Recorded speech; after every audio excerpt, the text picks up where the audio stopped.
السلام علیکم۔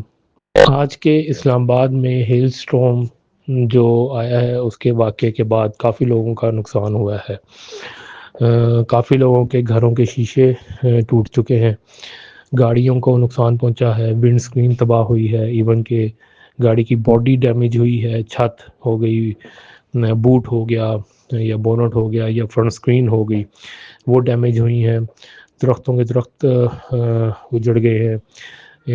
گھروں کے اوپر جو سولر پینلز کی انسٹالیشنز ہیں وہ کافی حد تک متاثر ہوئی ہیں، لوگوں کے سولر پینلز ڈیمیج ہو گئے ہیں، اور یعنی کہ کافی نقصان آج دیکھنے میں آیا ہے۔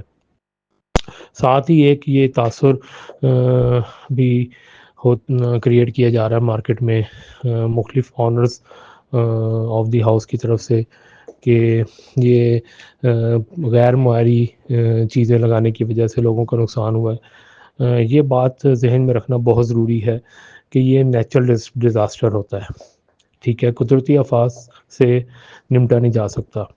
تو یہ ایک ایسا عمل ہے جس میں ہم لوگ کوئی پریورٹی میئرز نہیں لے سکتے۔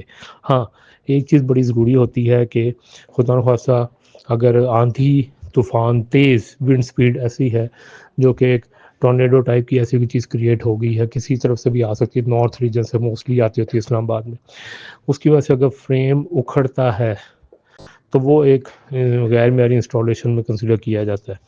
مگر جو آج کا اگر ہم واقعے کی بات کریں، ہیل سٹارم سے جو پینلز ڈیمیج ہوئے ہیں اس میں کسی کا کوئی عمل دخل نہیں ہے، کسی نہ انسٹالر کا، نہ سیلر کمپنی کا، نہ ہی کسی مینوفیکچرر کا۔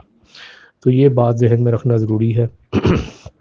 یہ اس کا سب سے آسان طریقہ یہی ہوتا ہے کہ قدرتی آفات سے جو بھی چیز ڈیمیج ہوتی ہے اس کو جب ریپلیس کیا جاتا ہے سولر پینل کو، تو وہ آن کاسٹ بیسس پہ اس کو ریپلیسمنٹ کی جاتی ہے بائی دی انسٹالر کمپنی، تاکہ اس میں کسی کو بھی نقصان نہ ہو، نہ ہی اس کے اوپر کوئی پروفٹ لینا چاہیے کسی انسٹالر کمپنی کو، اور نہ ہی آنر کے اوپر زیادہ برڈن ڈالا جائے۔